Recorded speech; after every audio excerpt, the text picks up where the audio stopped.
Not competitive pi. She's funny. I don't know which one of these is negative. That's pretty cool. Maria is Oscar. She was Stevens at one point. Maria's on the second generation.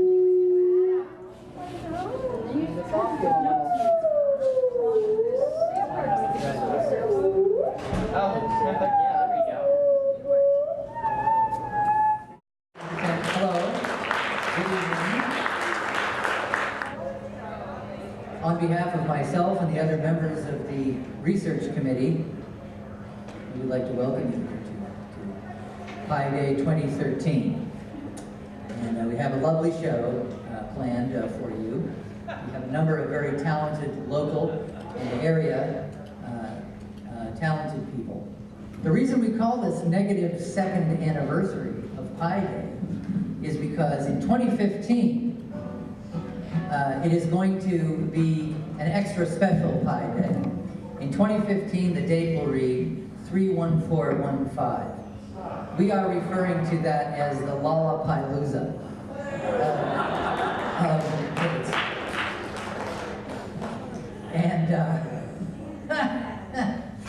So we'll explain about some of the other customs around Pi Day, and we'll be getting around to explaining the meaning of going trans-recreational on the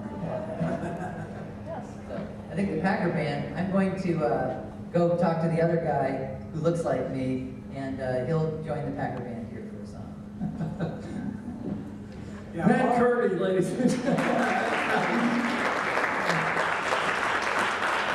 Yeah, all you need to join the Packer Band is the proper outfit. So, I've never seen Matt nervous before. He's our... Oh, there he is. There's some guy in a lab coat back there. Our private perpetual motion machine. Some guy in a lab coat, I tell you. Does no personality come with lab coats? You're better without it, man. This is a celebration of nerd pride. That's right. We may joke, but we love the nerd. This is a new song. I wrote it. I started it many years ago, but it is when this Pac-Man started talking about science songs and getting new material in our set, I said, okay, I got to write a science song. I got to finish this one. And this is something that I hope is dear to your heart and is dear to my heart. And it's a planetary love song. Yeah, planetary love and loss. Right. And I'm still learning this in my lyrics here right now. 1, 2, 3, 4.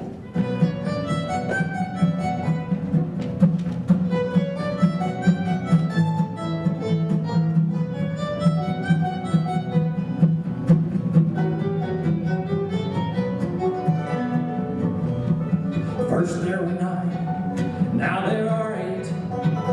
The teacher says we must eliminate one planet from the sky, a planet in disguise. Pluto, we must separate. You're so remote, and you're aloof. You're darker than Darth Vader, and you're colder than blue. 4 billion miles from the sun, this relationship is done. All I have is all there you is truth. I miss Pluto. I miss Pluto. Well, I know you're not that skinny, and you really aren't that bright, but you got that Roman heritage, baby. Let's reunite. 'Cause I miss Pluto. You're the cutest dog in the sky. I miss Pluto. You know I always hate goodbyes.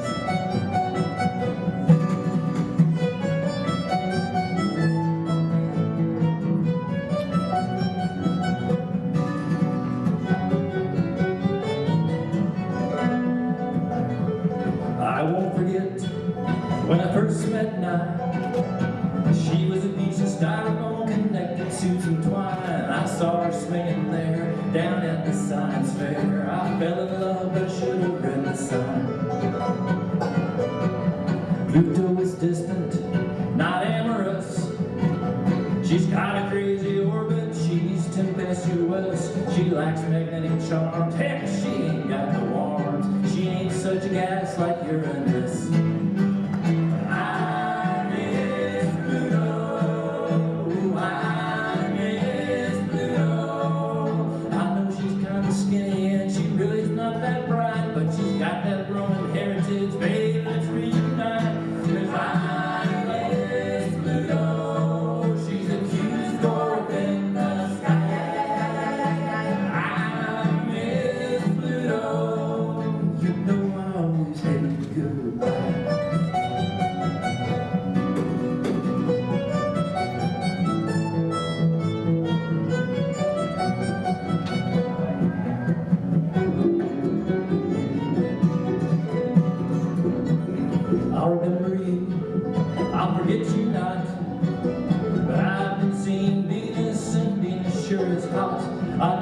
like to kiss her, but I lit on her twin sister. Neither one have got what you have got. I miss Pluto. I miss Pluto. Well, I know you're kind of skinny and you really aren't that bright, but you got that Roman heritage, so baby, let's reunite. I miss Pluto. You're the cutest dwarf in the sky.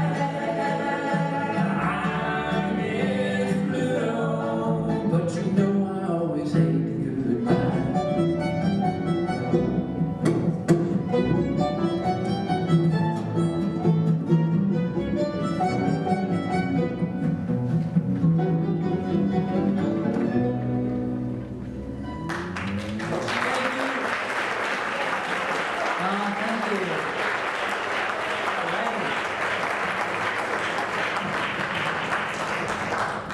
Well, we're going to welcome Kelly Werts to the stage. Here he is. Here's the man. The man, Kelly Werts. Something interesting is going to happen whenever Kelly Werts shows up. You all set? All right, folks, Kelly Werts.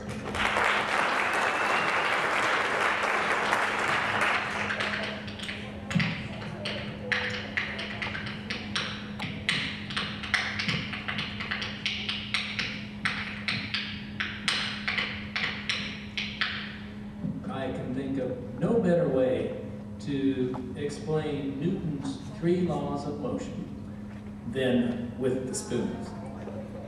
So I'd like to begin with Newton's first law of motion, which is called inertia.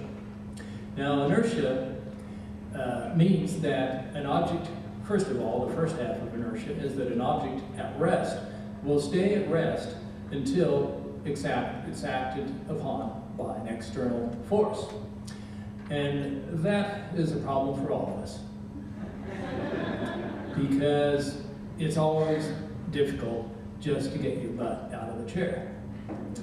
However, for a spoon player, that's not such a problem, because one can play the spoon sitting down.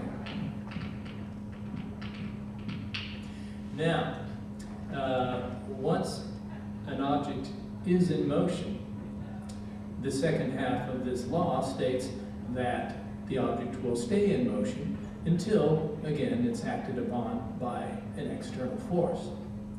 I should mention that the first law is also enhanced by the drinking of beer. So if you are sitting and at rest and you're drinking beer, it's even more likely that you'll remain at rest. However, if an object is in motion playing the spoons, then if they are drinking beer, it's also more likely that they will continue playing the spoons until an outside force makes them stop playing the spoons.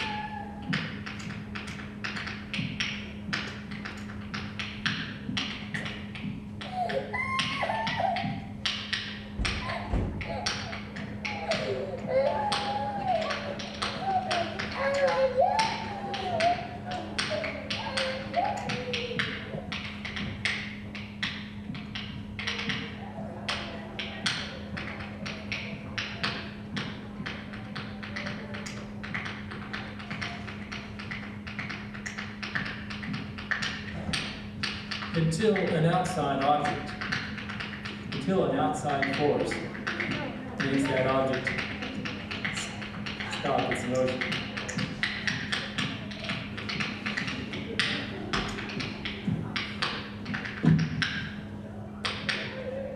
Hey, Matt, what's going on? well, I'm kind of working on a math problem here, and Yeah. all that racket is keeping me from my brain from working. Oh, you want me to stop playing spoons? Well, not exactly. Maybe you need to slow down. Maybe I'm providing you a little friction. We actually have to kind of slow the show down because there's still a lot of people in line to buy tickets. So maybe stretch out have some time dilation effects on your content, and then we can get from Newton into Einstein. Did you know it's his birthday today? This is Albert Einstein's birthday. Yeah.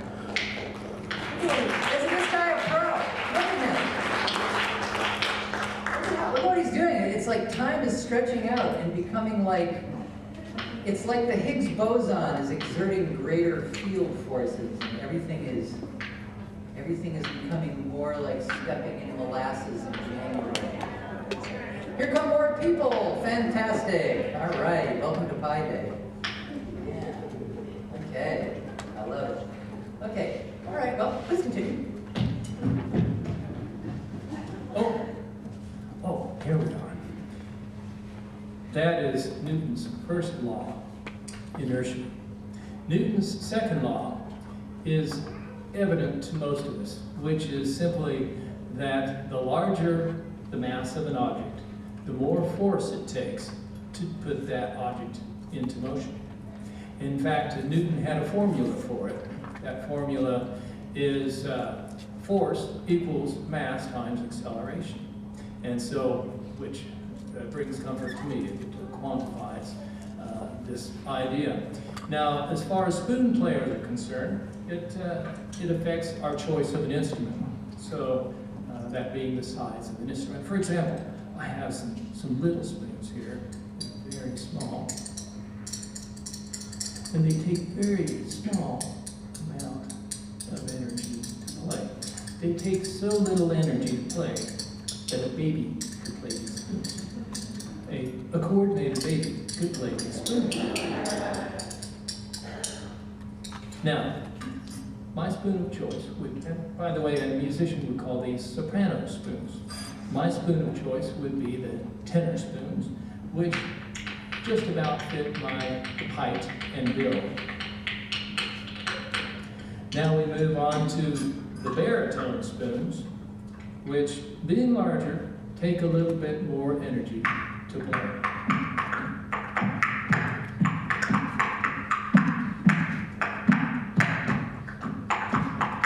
So you can see that if I were to play these for very long, I'd be huffing and puffing and out of breath. So it takes more force to set these in motion. Now finally, the largest spoons.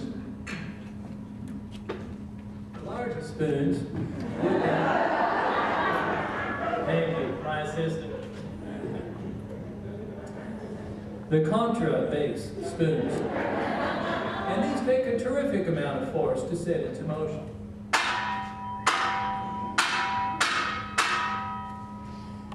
In fact, it would take a much larger spoon player than myself to play these optimally. And as a matter of fact, I did some calculation using Newton's formula, and I figured just roughly that it would take a musician, the optimum sized musician to play these spoons would be roughly the size of a small Cape Cod house.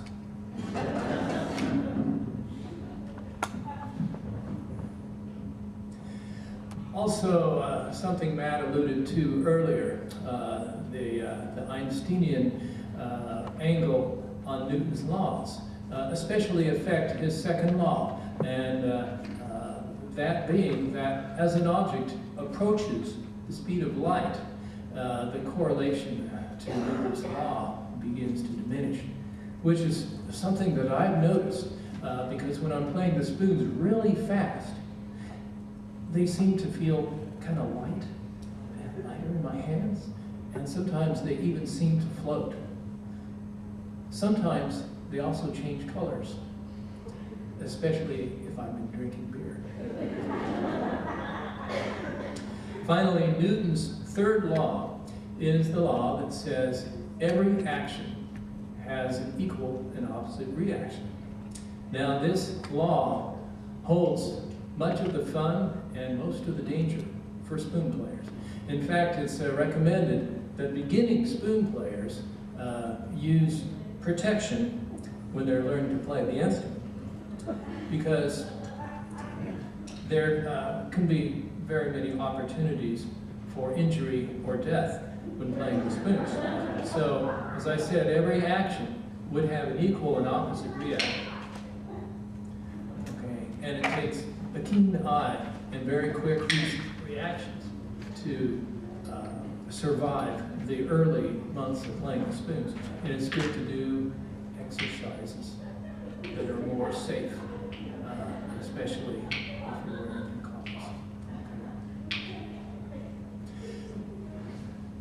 Now I'd like to put all three laws together for you with the idea that the third law is what really gels all of the three laws. The third law, action and reaction, action, reaction, is what gets those spoons going and keeps them going. And again, that's what makes a spoon player so hard to make them stop play the spoons. So I'd like to put all that together into one little ballet of spoon playing.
Transonic.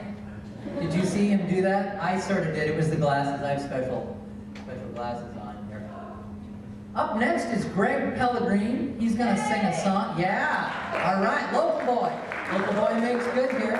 I suppose some of you are wondering what the term that I used earlier, trans-recreational, refers to. Sometimes when we quote the pi number to 32 places, the last 7 digits, the last 7 numbers of that are 8327950.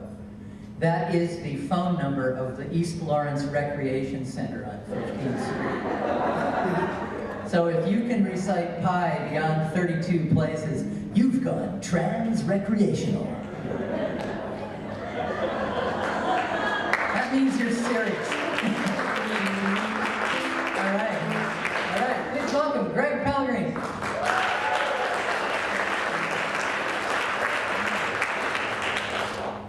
Well, when I first was asked to do this, I thought I'd write a song about pi.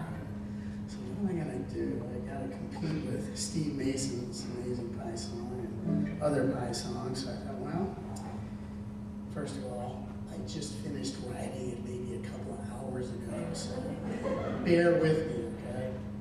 And I give me my glasses to see it. But I thought if it would just kind of go around and around in the music, maybe that would be kind of nice.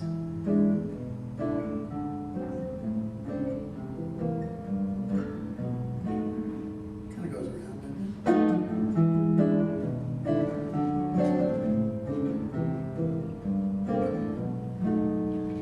And then I thought, well, what else am I going to do? Well, I got a little history behind it. I thought, well, I'd throw a little history in there. And then a friend of mine that I work with said, you know what you ought to do? You ought to just take the numbers and say them while you're playing the song. I thought, wow, that's a pretty good idea. But of course, I can't remember all those numbers like all these people who recite. We had a student in 6th grade who recited 250 numbers. Do you believe that? How do you do that? Oh, that's easy. That's the teacher of that student. So anyway, I put a bunch of numbers on here, but I can't remember them. I quit remembering things like 20 years ago. So I'm just going to kind of read them off and play this little thing, and we'll see how it works. Hang in there with me, okay, folks?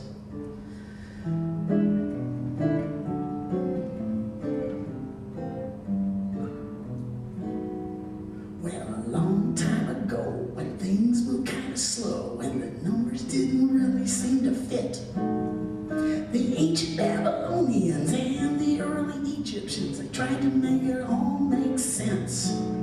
Nearly 4,000 years ago, these ancient people tried to show that there's a number that could make it work. The number would eventually come 3.14. Sort of. But they didn't quite understand the number just can't be contained. It just keeps going on eternally. But many years later, others made it better. They called it pi still to this day. But it's hard to remember all the digits in their order because it keeps going on and on and on. So I thought I'd turn it into a song just for you and me. Sort of.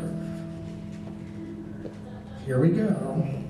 3.14159265589 7932384626433 832-7950-288-419 71693 993. Let's try it again. 751058209749459 459-320-7816406 286 2089986283. That's all the time that's left for me. Thank you, Pop. Thank you.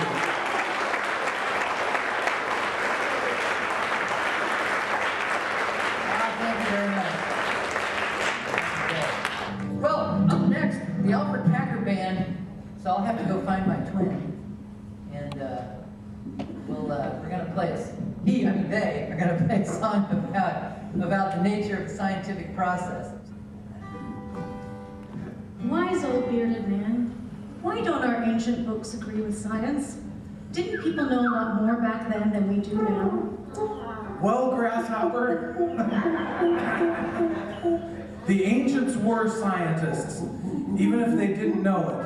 They gathered data and formed conclusions. But their level of technology wouldn't allow them to look at anything very small or very far away. Their math wouldn't allow them to plot trajectories or do statistical analysis.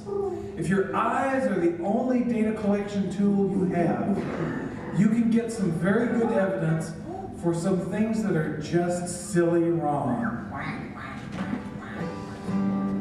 Seeing is believing, that's how science works.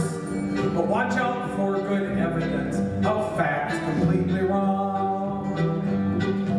Up is up and down is down, so the earth is clearly flat. If the earth was round, we'd all fall off. Columbus was wrong, that's that. What moves the sun across the sky as a daily east-west courses? Stare at it and trust your eyes, it's clearly pulled by horses. Seeing is believing, that's how science works. But watch out for good evidence of facts completely wrong. The moon and sun in size and shine are equal celestial lights. The only reason the moon seems pale is because it shines at night. The earth and air and fire and water won't balance your equation. Try mixing in mysterious ways or chant an incantation.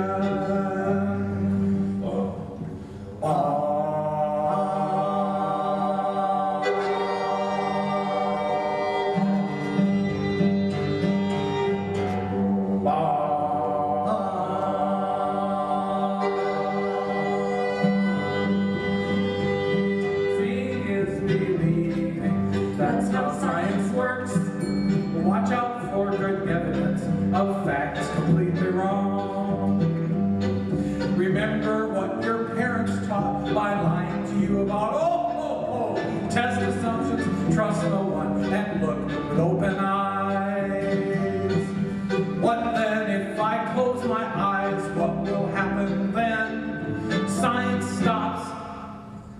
we all die. I hope that never happens. I hope that never happens.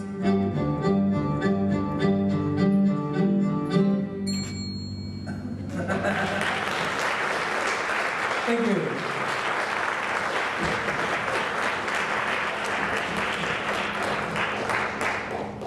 Well, welcoming to the stage Dave Ludwick, who I think is a very talented guy who last summer managed to absolutely confound the judges in the fiddling and picking contest when he got up there on a kazoo and basically did everything you were supposed to do to have mastery of your instrument. It created quite a dilemma for those who were the judges because they were so busy laughing and realizing the somewhat ethical dilemma in which they found themselves. I was robbed. Anyway, please welcome Dave Ludwick.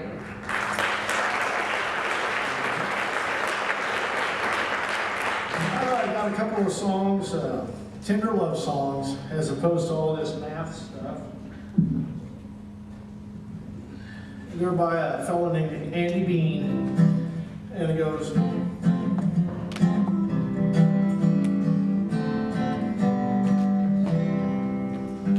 My love for you is like the square root of 2. That's a nerdy way to flirt, oh, but it's true. If you write that number straight out to the umpteenth decimal place, you'll find that it won't repeat, never terminates. My affection's never ending, every day is new. That's why my love is like the square root of 2.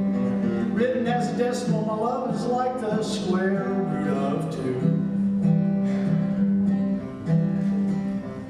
My love for you is like the square root of 2. That's a dorky way to court, oh, but it's true. If my fondness isn't fractional, in fact, it's irrational. If you speak in terms that are strictly mathematical, fetch me a blackboard, I'll sketch you the proof. My love is like the square root of 2. Written as a decimal, my love is like the square root of 2. Oh baby, I know you're not much for numbers, but maybe you'd make an exception and we could be lovers. You notice that baby cried when I said baby, did you catch that? My affection's never ending, every day is new. That's why my love is like the square root of 2. Written as a decimal, my love is like the square root of 2.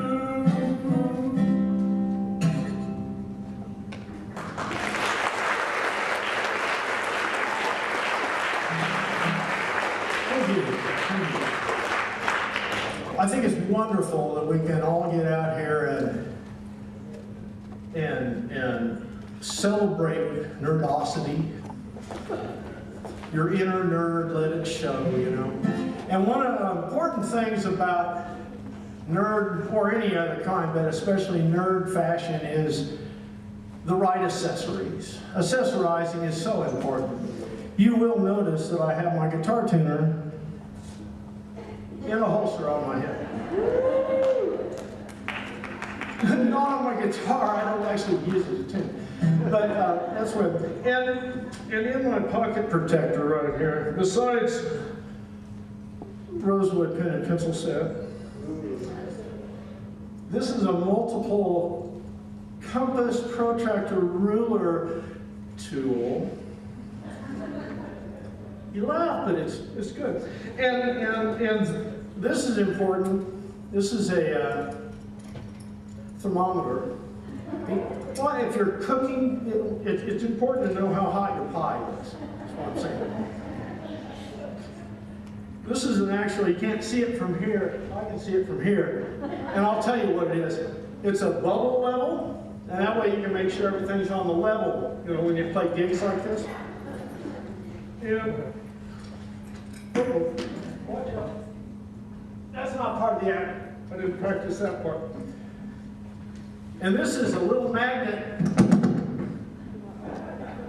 on a stick, so you can pick up if you've got like a screw loose or something. And you all know that right now, as we speak, they are judging pies. Well, and you all know that at intermission, we get to eat the pies. I have a little folding spoon. It's important.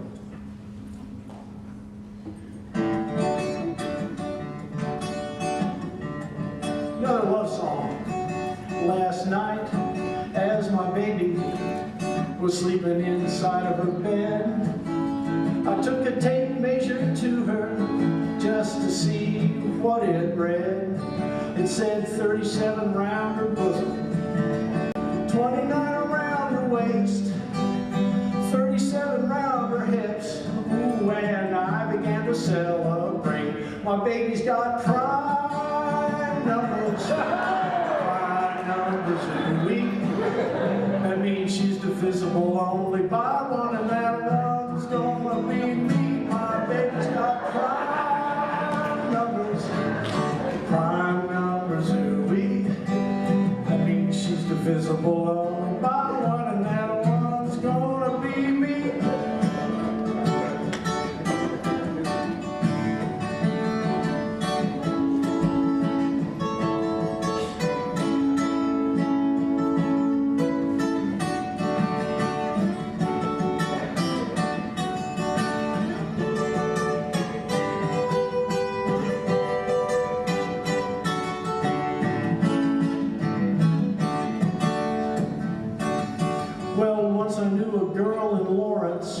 She had nice round curvy hips.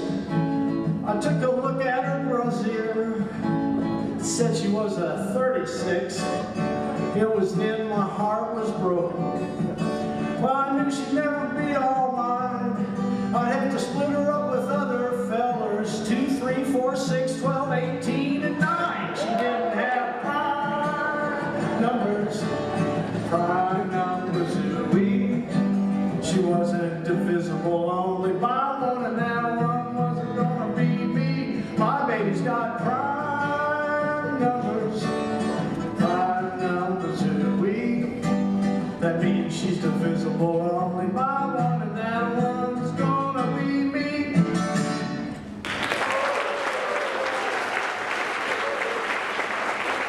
Oh, thank you very much.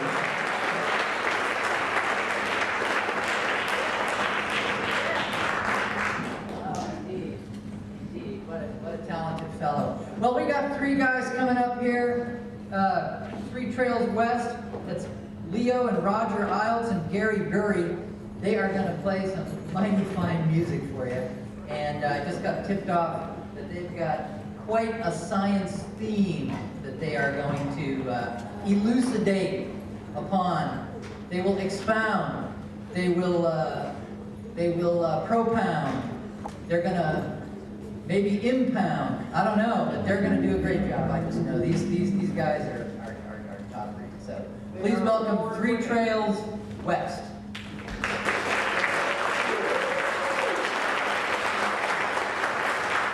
Thank you very much. Well, like Matt said, we are 3 Trails West. We're a Kansas City band, and just pleased to be here, part of this great Science Day celebration. Well, I'd like to start off with talking about one of my favorite things, and that... I'm sure you should do that. Really, that might be what kind of a private... All right, let me shift gears a little bit. Okay, go ahead. Dihydrogen monoxide. Dihydrogen monoxide is believed to be produced as a byproduct of star formation. On July 22nd, in 2011, scientists released a report describing the discovery of a giant cloud of this material surrounding a quasar located about 12 billion light years from the Earth. According to the researchers, This discovery shows that dihydrogen monoxide has been prevalent in the universe for nearly its entire existence. Now that's amazing. I'm impressed. That's older than Leo. Yeah, man, really impressed.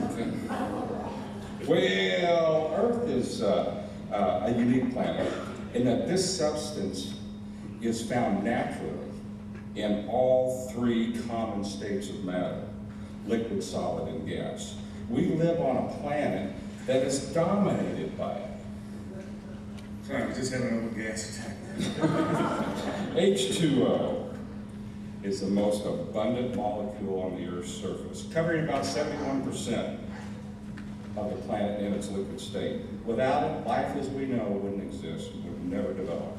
Water is the major constituent of all biological life forms, plants and animals. They consist of probably 60 to 80% water. You consist of about 60 to 80% air. Yeah, but well, I've been told that I'm all wet from time to time, but hey, okay. All right, though water contains no organic nutrients, water is vital to sustain all forms of biological life.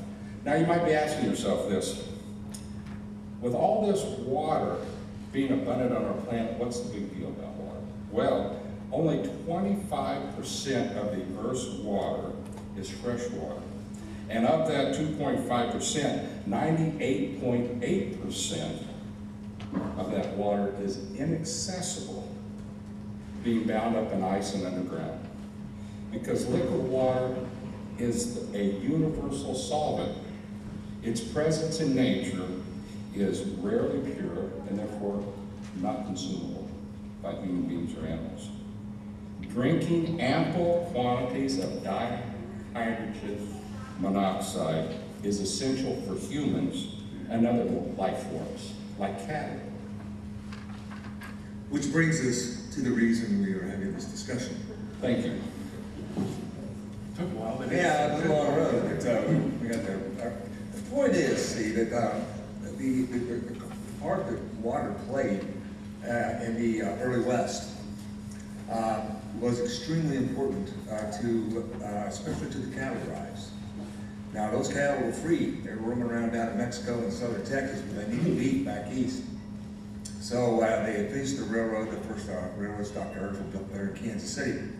And if you had to drive your herd up all the way down, all you had to do was go out there and round up 5,000 or so of the old longhorn cows and put your brand on them so everybody knew they were yours. And then, you know, try to keep them all in one place and then drive them for about 6 months. You could make some money, or you could lose a lot. Especially if you had to bring that herd up to southwest Missouri, because there was still border wars going on during that time. So you could get back close to Kansas City and still lose everything. And then they extended that rail out to Abilene and all that changed. But one of the things that made those trails, and the most important part about the way those cattle were driven north, was the availability of water. And there were scouts who actually made their living riding up from Texas and Kansas and actually looking for the rivers and finding out where the water was for the cattle, because they had to drink several gallons of it a day to survive. Now, this was also fraught with peril. Sometimes you would bring your 5,000 or so head of cattle up to where a river was supposed to be and it might be dry. That happened a lot. Other times that might be in flood, and you getting across a flooded river with all those cattle is extremely dangerous. So that's why water is figured so much in Western history and Western folklore, and that's maybe why there were so many songs written about it. And sometimes, even though they made these great plans, things went horribly wrong, which would create a song much like this. All day I faced the barren waste without a taste of water, cool water, water. Oh, Dad, I crossed the tide, souls and cried for water, water, cool water.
about something that you may not have heard about tonight, or even before tonight for that matter. Something that we got involved in purely by chance. In the Idaho Museum of Natural History lies a strange fossil that has vexed paleontologists for over a century. It is a tightly woven spiral of shark teeth that in 1999 Russian geologist Alexander Petrovich Karpinski coined helicoprion. Now, for decades, scientists have debated as to how this buzzsaw arrangement of teeth were arranged on the beast. Did it hang from the jaw, like whip around like a party favor, or was it attached to some other part of the shark's body? In 1950, near Pocatello, Idaho, a special fossil was found, which not only had the lovely tooth whorl, but it also contained bits of cartilage from the upper jaw and skull.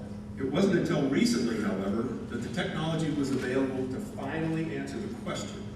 Using CT scans, they've confirmed that the jaw did indeed make up the lower jaw of the beast.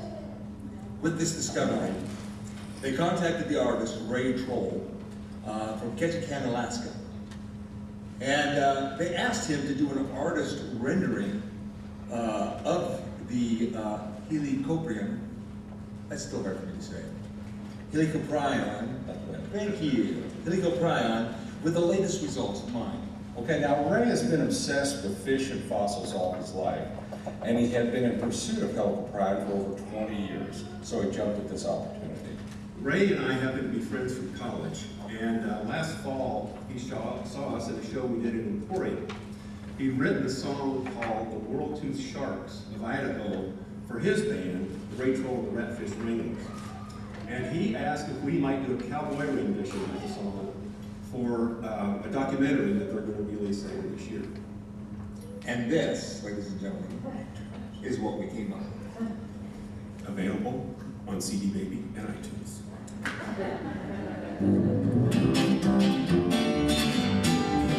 Oh, the world-toothed sharks from long ago came to rest in Pocatello, Idaho. The more I learn, the less I know about the world-toothed sharks from Idaho. Idaho.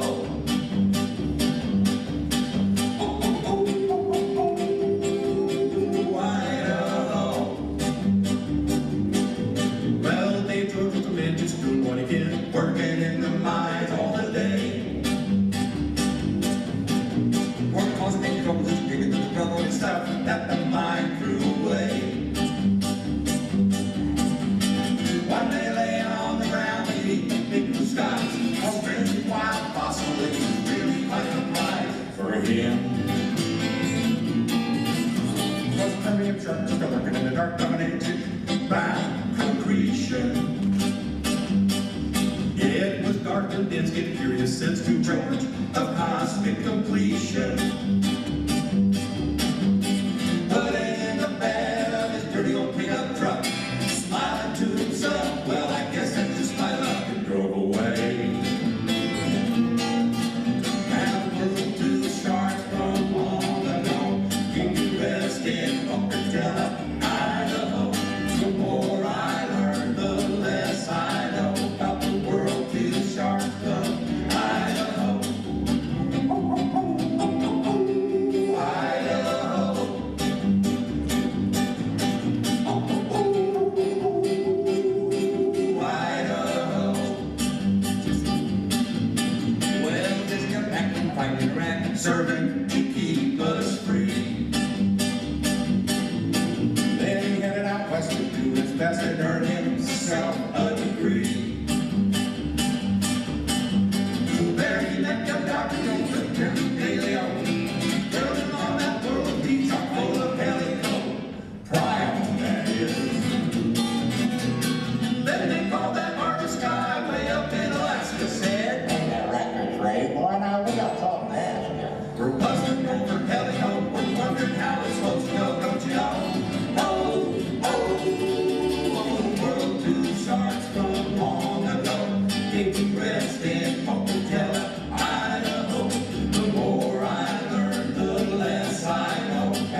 have a list of contestants here.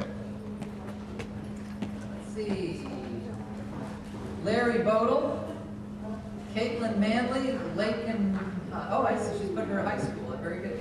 Bruce, do it proud. Bruce Connolly, Ben Eggleston, Corey Trikel, I like that. The Greek Kai, very, very nice. Tiffany Harkins, who is our returning champion. So, here they are, okay. And we are going to salute you, and we are going to begin it here. We are going to wish you trans-recreational pie bliss. Yeah, that's right. That's serious. I'm that serious. I guess we do this by just having the first person up. Please tell us pie. First on the list would be Caitlin Manley. Sorry about that. Let me see, I guess. Yeah. Caitlin.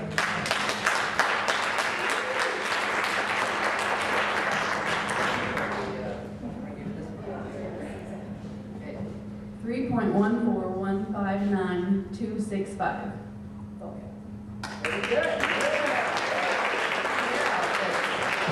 That is enough pie to get you through life. It's even more than enough. So fine job. Our next contestant is Corey Trikel.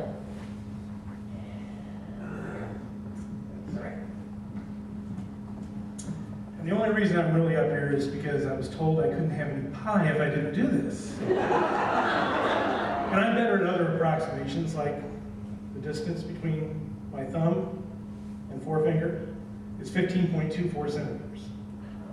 The height of my fingers is 3 inches. But for pi, I only know up to 10, which is 3.1492654.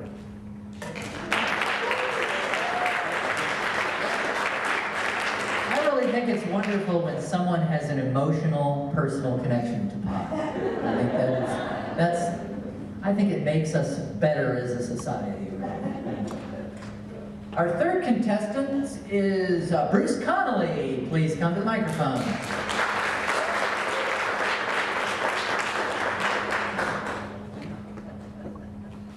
$3.141592653589793223846264338. 2739 50288 4196 4197 1693993751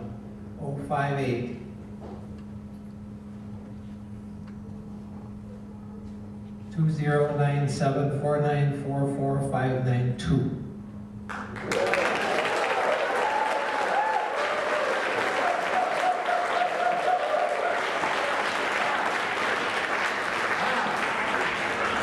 Trans-recreational. You know, I was hearing a thing earlier about how because pi is an infinite number, you could pretty much come up with any string of numbers and it would eventually show up in pi. I think that's a statistical probability. Of course, that's kind of like the monkeys working the typewriters for the works of Shakespeare, but I think it's probably true in some place along there. Well, our next contestant, number 4 is Ben Eggleston. Please come to the microphone, sir.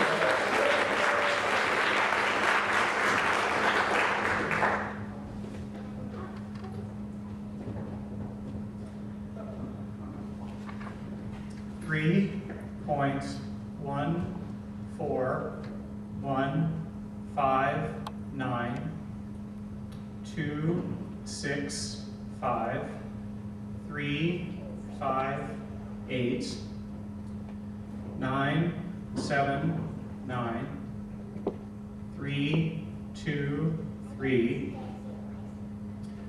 846 264 338 327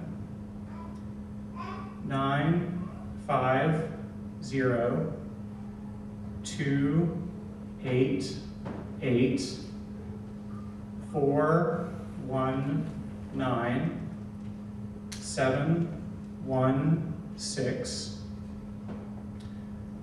9, 3, 9, 9, 3, 7, 5, 1, 0, 5, 8, 2,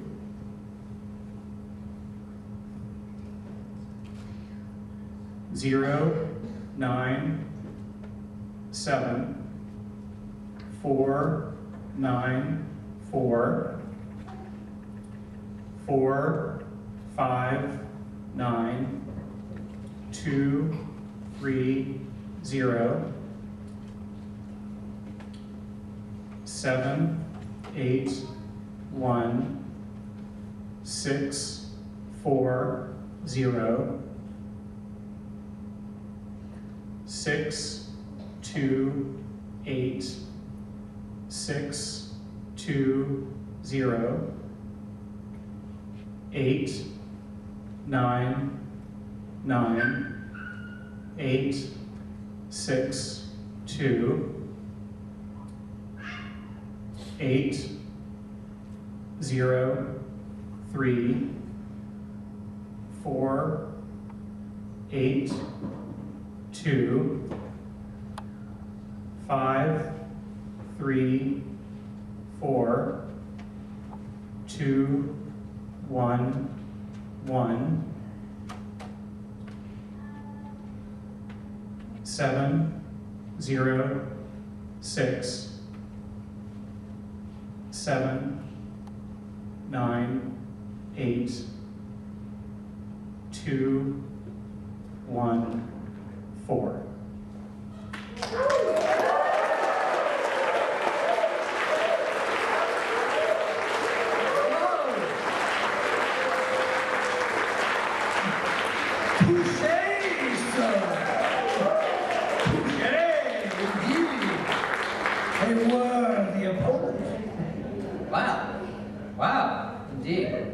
Our next contestant is Larry Vogel.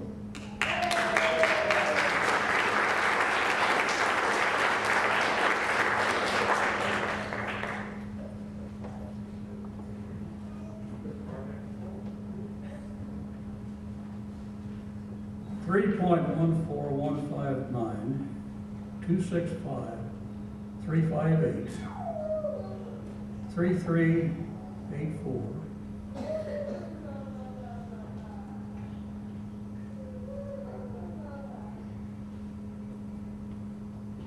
Now mine is left.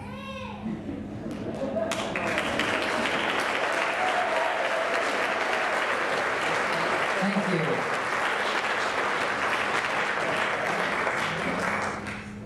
And thank you. And our next contestant is Tiffany Harkins.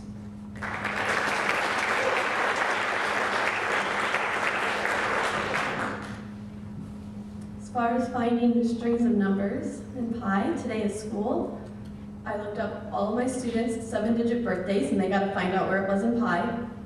And we had a school memorization contest, and third place had 210 digits, second place had 252 digits, and first place had 337 digits. So I'm here just because I told them if they worked at it, I would work at it. So, here we go. 3.14159, 2653589, 79323, 846, 26433, 83279, 50288, 41971, 693, 993, 7510. 582-097, 4944, 59230, 78164, 062-862, 0899, 862-803, 4825, 342-1170,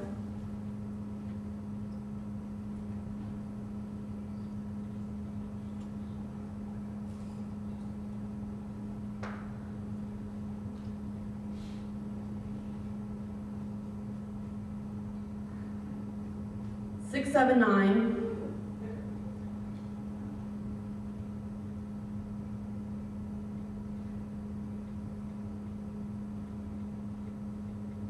8214-808-651.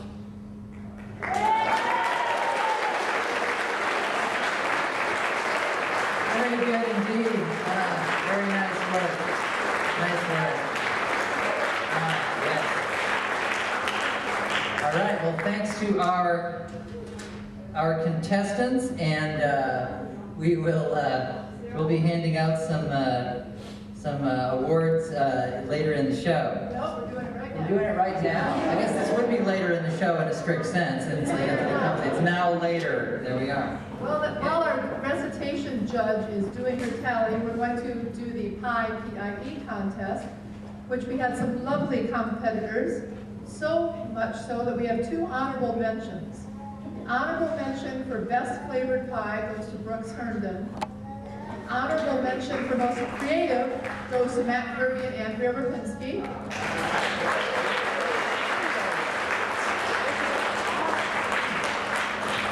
But more importantly, our winners are, for most creative pie, I have to read this, Pyphoric pineapple pie from a pie-rated recipe baked in a Pyrex pie pan by Frank Mail. Frank, can you come up?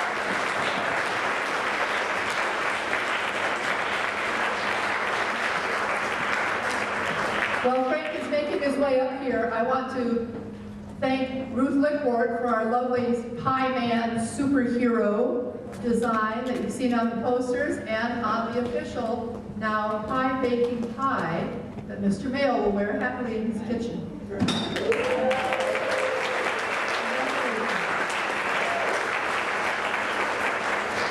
And now the best flavored pie goes to Lisa Grossman for a very traditional apple. Come on down.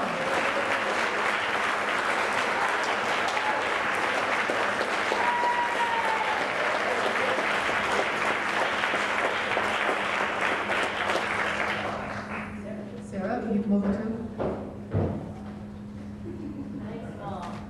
Yeah, Mom's recipes, you get some of the credit. Would you like to model that for us? Go.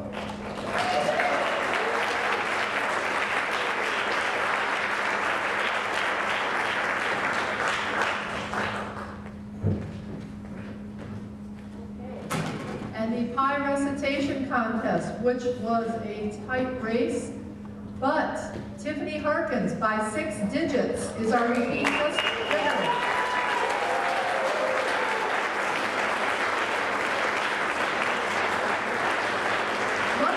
Changed up the award because Stephanie is our reigning champ. She'll be getting a not only suitable for framing certificate, but an already framed certificate, and a lovely pewter pie lapel pin to prove that you won. So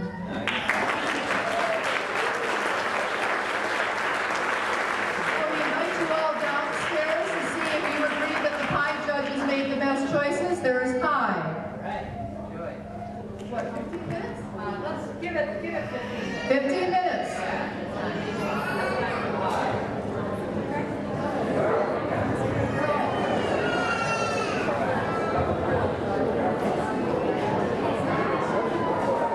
Pies are downstairs, the drinks are upstairs. So have a good time on the stairs. So, did everybody have some pie? Yeah! Pie! Yeah. It seems irrational trying to... Thank you. It seems irrational to feed that many people pie. I don't think so. So, well, I think there are people still kind of filtering back in here, so we're going to tell you about, let me tell you a little story. I have something I happened to observe at one point. It was kind of an interesting instance in mathematical thinking. I was out hunting. Believe it or not, I hunt. That's one of the things that I do. I bring down the large game. That's what I do. It's the kind of guy I am. So anyway, I was maneuvering through the woods on one of my many hunts, where I was, bringing down the large game. And I happened to observe these three guys in a blind, kind of waiting for an ungulate to travel by. And yeah, so anyway, these three, they happened to be statisticians, and they were in the blind, and all three of them are in there, and this big, like, 14-point buck just comes dashing past, and the first guy gets off a shot, but he misses about 10 feet to the left of the buck, and the second guy gets off another shot, but he shoots far ahead, about 10 feet ahead, and the third guy doesn't even fire a shot. He screams, "We got him!"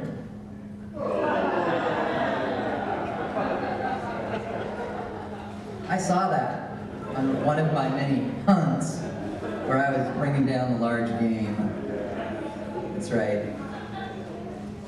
I think it was on that same hunting trip I was on where the same darn thing happened to me as happened to Steve Mason. I was wanting to bring down an elephant, and I dropped the darn decoy on my foot. So I was injured by that. Anyway, well, okay, is this everybody? Okay, I'd like to welcome to the stage Fortnight, who are a number of people. Daryl Lay and Andy Anthony and Clark Jameson, and a couple people I just met who are nice-looking people. So, what are you going to play for us? We're going to play a song called Tesla. All right. Matt knows all about Tesla. Tesla? That's one of my favorite subjects. All right, please welcome Fortnight.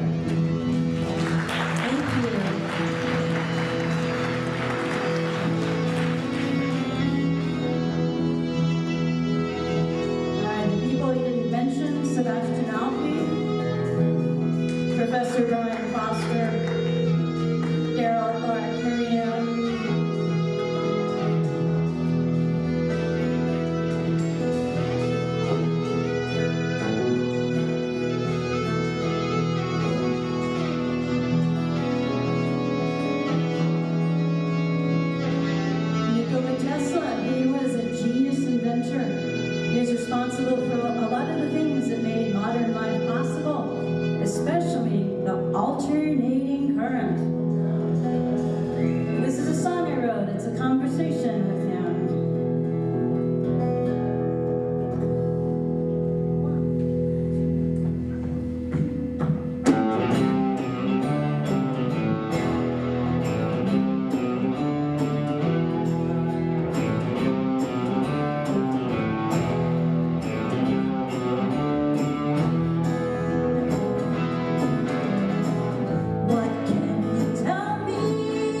band's gonna do a song for you.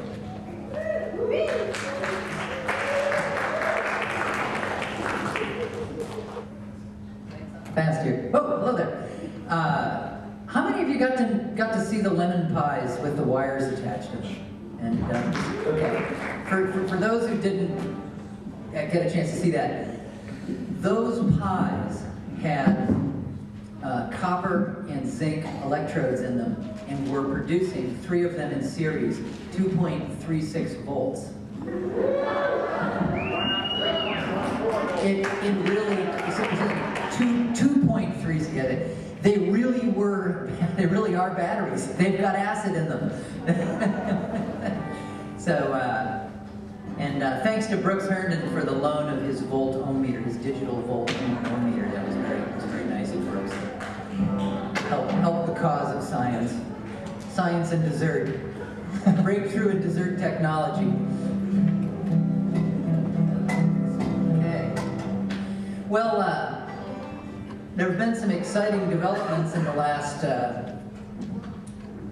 few years in the field of quantum mechanics and matters subatomic.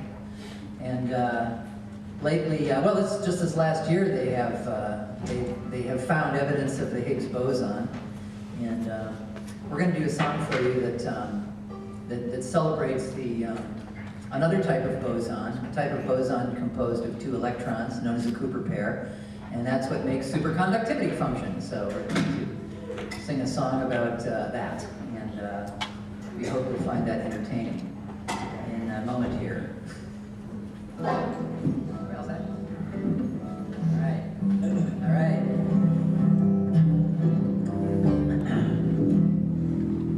Okay.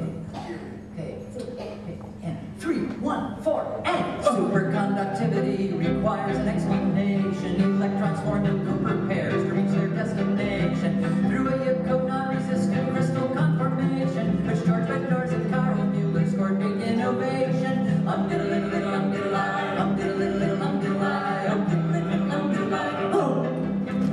These Cooper pairs or bosons will encounter no resistance as they hula through the crystal matrix with assistance from a quantum property that makes them way more substance. If I could do that too, I'd be a big hit at the next dance.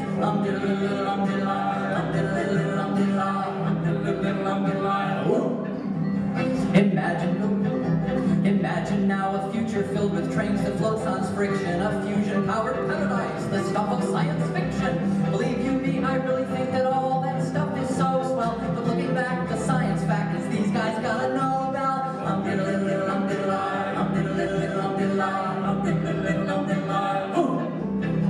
If Schrodinger's cat has got your tongue, there's no need to dismay.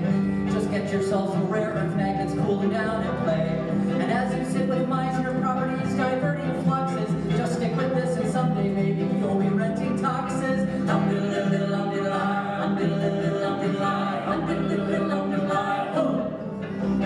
Superconductivity requires an explanation. Electrons form in Cooper pairs to reach their destination through a Yakob non-resistant crystal conformation, which scored Bednorz and Carl Mueller's paid Norway vacation.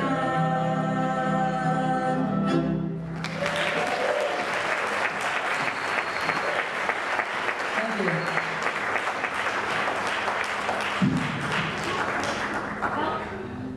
We have a multi-talented guest with us tonight, a young woman named Mia Romano, and she's going to perform a song right now. I believe it's a song called Big Bang, and please welcome her.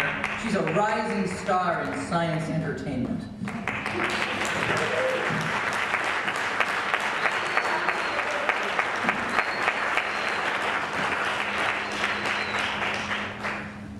I never got a compliment like that. Thank you.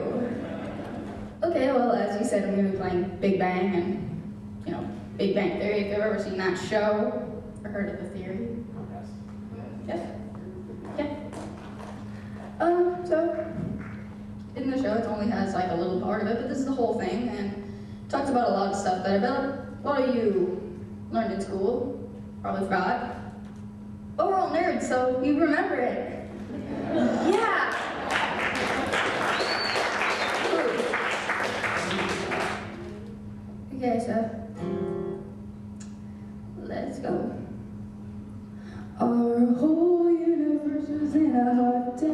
then nearly 14 million years ago, expansion started. Wait.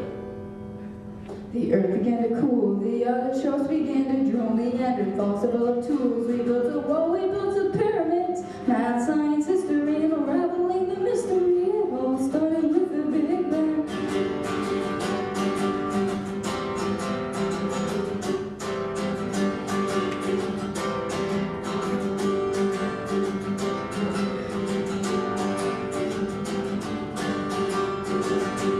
And since the dawn of man, it's really not that long as every galaxy was formed. The lesson then it takes a sickness on the fraction of a second, and the elements are made. The biped substrate, the dinosaurs all met their fate. They tried to leave, but they were late, and they all died. They froze their asses off the ocean of Pangea. See, you wouldn't want to be set in motion by the same Big Bang. It all started with the Big Bang. It's expanding every hour, but one day it will pause and start to go the other way. Collapsing ever inwardly won't be here, it won't be heard. Our best and brightest figure, but it'll make an even bigger bang.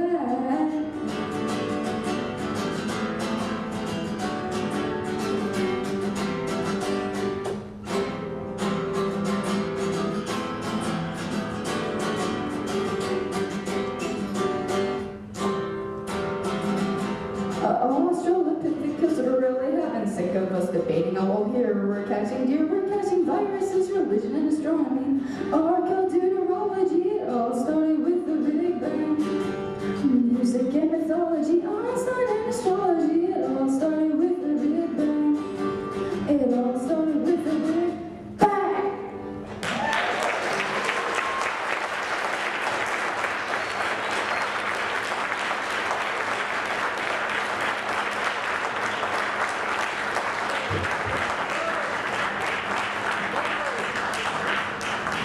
Whoa, I went backstage and got genetically engineered into a corn cob.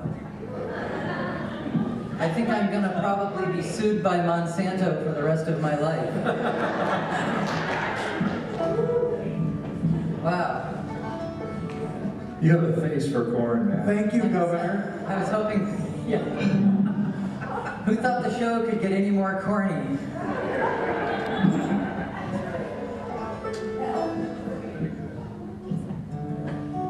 Well, speaking of plant genetics, seems there was a feller named Gregor Mendel.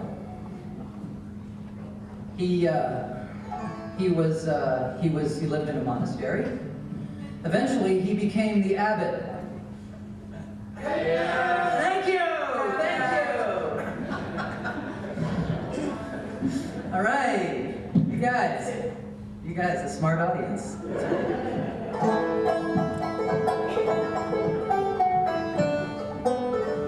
When Gregor Mendel was a boy, he worked hard on the farm, scratching out a living with a muscle in his arm. He didn't have a lot to eat, some chicken and goat cheese. And in their garden for legumes, young Gregor planted peas. When he had grown to 25, he was ordained a priest. Most of us would think that then the farming would have ceased. He studied math and science, got BNU degrees, and went back to the abbey and persisted planting peas. Little bitty round peas, great big wrinkle peas, long pods, short pods, a potpourri of peas. He didn't propagate pots of peas or recipes. He pondered properties, assorted independently. For 17 years, Mendel taught a high school science course. In his leisure time, he was forbidden intercourse. It was in the garden that he liked to take his ease.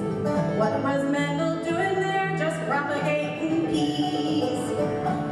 Little bitty round peas, great big wrinkle peas, long pods, short pods, a potpourri of peas. He didn't propagate pots of peas or recipes. He pondered properties, assorted independently. Now, since he could not mate himself, he mated all his plants and published how their properties assorted just by chance, with really tight statistics that had some suspecting Swedes. But Mendel's probabilities predicted genes in peas. Little bitty brown peas, big little peas. Long pots. A potpourri of peas, he didn't propagate pots of peas and recipes. He pondered properties assorted independently. But then the abbot died and he was buried by the church. The abbot's death meant Mendel had to give up his research. He was elected abbot and all he could say was, please, who wants to shuffle papers when he could be shucking peas? Little bitty brown peas, great big river peas, long pots, short pots, a potpourri of peas. He didn't propagate pots of peas and recipes. He pondered properties assorted independently. Little bitty brown peas, great big river peas, long pots, short pots, a potpourri of peas. He didn't propagate puzzle peas for recipes. He pondered properties assorted independently.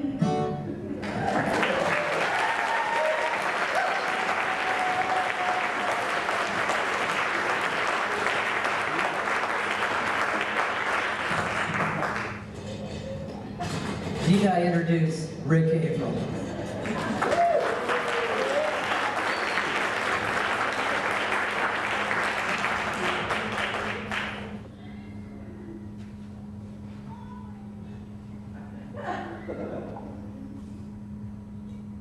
I have a report. The Origin of the Pie in the Face by Ric Averill. I didn't use the internet. Some records show that throwing a pie in the face, or pie-eing, started in the 1890s as a vaudeville slapstick routine. William Hammerstein, father of the Tony and Academy Award-winning American writer Oscar Hammerstein II. I don't know why he was two, his father was named William. Produced vaudeville shows which often ended with someone getting a pie in the face.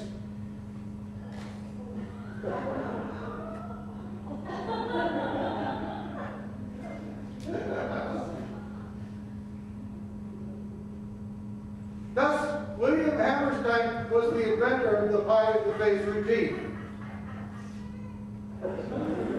However, according to HarperCollins English Dictionary Canadian Edition, it was Canadian Thomas Dot Kelly who invented the pie in the face slapstick routine in his traveling medicine show in 1889. It seems that Kelly saw an angry cook throw a pie at a stable boy, which made the onlookers laugh.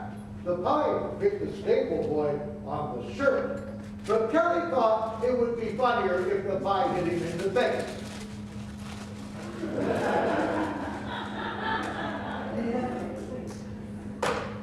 It was.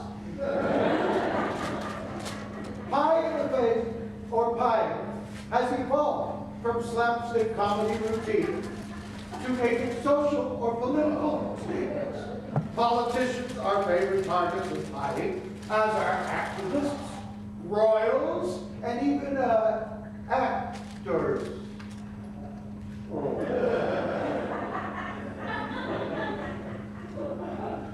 The first recorded pie in the face incident occurred on October 15, 1898, when the defendant threw a pumpkin pie at the plaintiff and hit him in the face a pumpkin pie.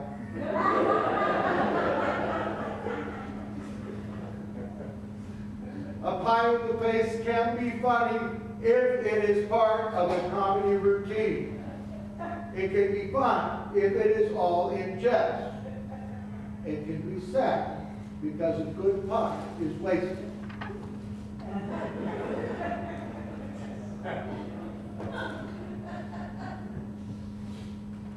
It can be humiliating for the pie, the victim, and it can be triumphant for the pie or the culprit.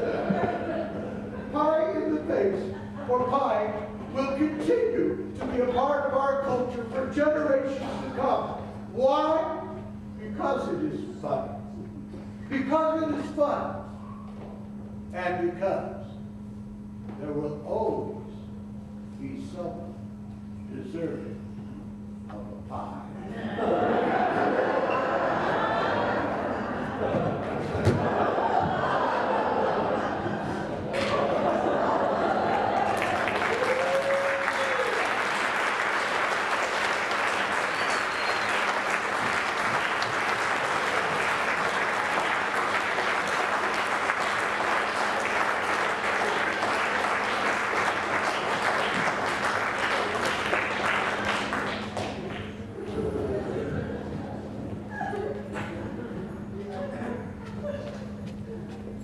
tell you, backstage, the mutating never ceases. I am no longer merely your MC. I am your MC squared. Thank you. Thank you. Thank you. I was hoping there'd be a little shaving cream pie action here tonight. Thank you, Ric Averill. All right.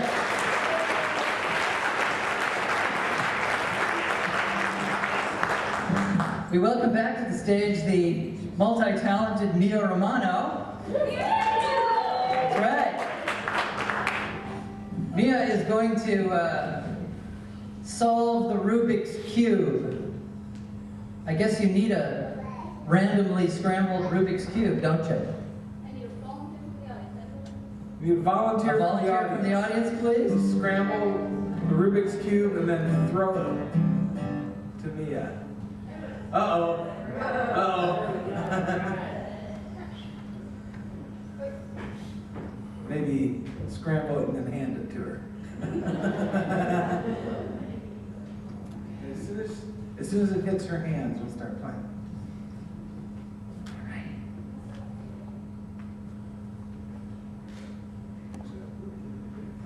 Just spin it, Arlo.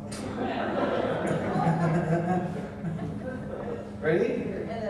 Okay, she's gonna try and do it in under 2 minutes. Ready, go. Let's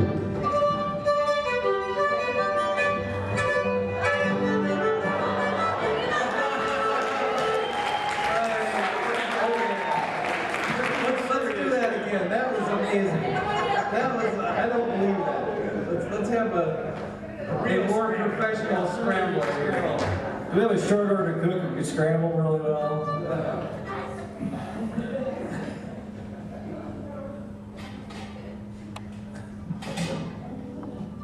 That was the fastest I've ever seen. Did the clock even start?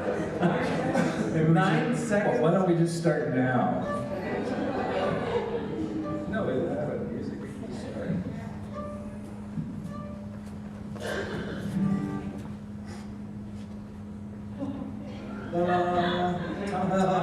Tom needs some music too.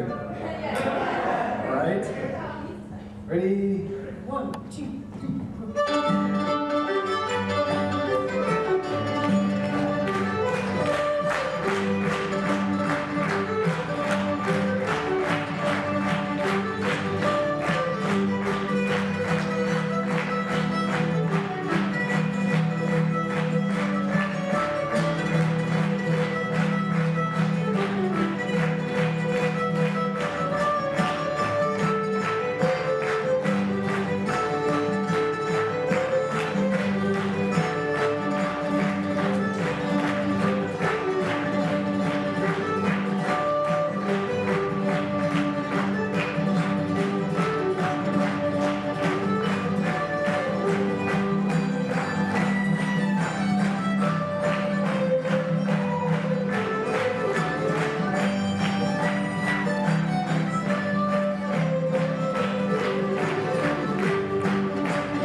Very fine, very fine. What was the time on that? 1:21? Her record was 1:30. Actually, her record was 9 seconds.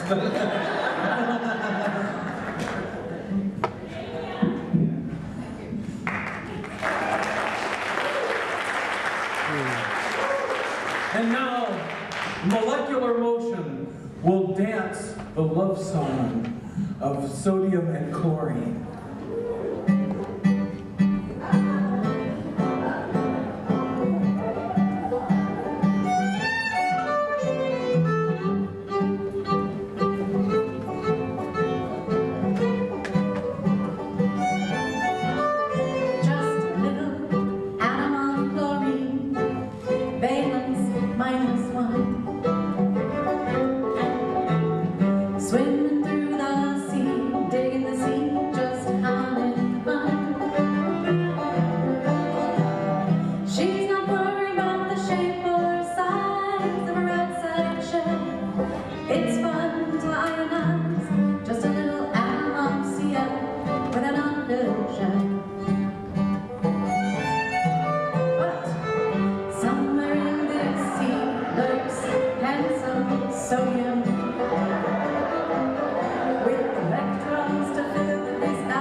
Werts right there.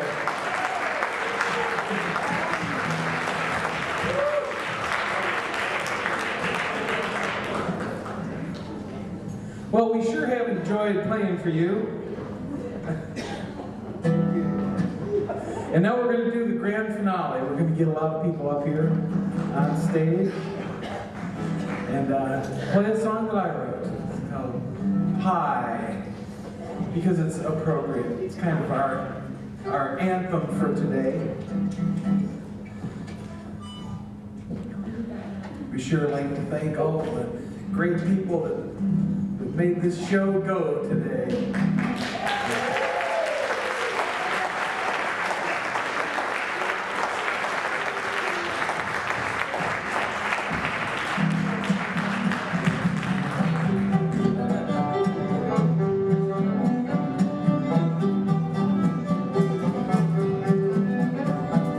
This is a song about pi, the 16th letter of the Greek alphabet, the symbol used to designate the ratio of the diameter of a circle to its circumference. A baked good consisting of 1 or 2 layers of pastry with a filling as of fruit or of meat. Well, it's 3.14159265358979332462643383279550. It's just 2 little letters. 1 if you're Greek. 3 required to spell if it's an after dinner treat. Well, I like pie. I like it by the slice.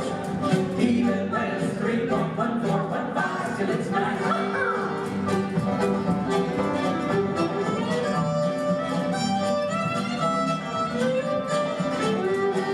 Mincemeat pie is tasty. Rhubarb pie is tart. Calculus is science, but baking is an art. I sent my son to college. They told him pi are square. I told him pi are round and said those twins cornbread are square. I like pie. Rhubarb, like it by the slice. Even when it's 3.1415, so it's nice.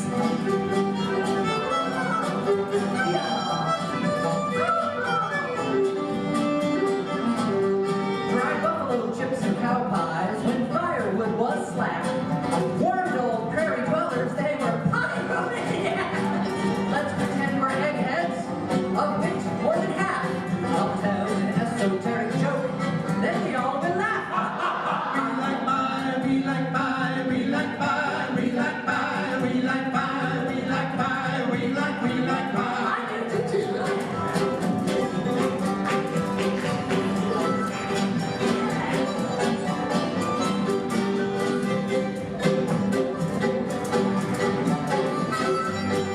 Ah, yes. Those old Hebrews in the Bible, 1 Kings 7:23, used pi in their figures, but they thought it equaled 3. Using a computer, you can cipher pi to the millionth digit, and then you can ask why. I like pi, I like it by the slice. Even when it's 3.1415, so it's nice. I like pie, I like it by the slice. Even when it's 3.1415, so it's nice. It's the ratio of what's going on to what's coming around.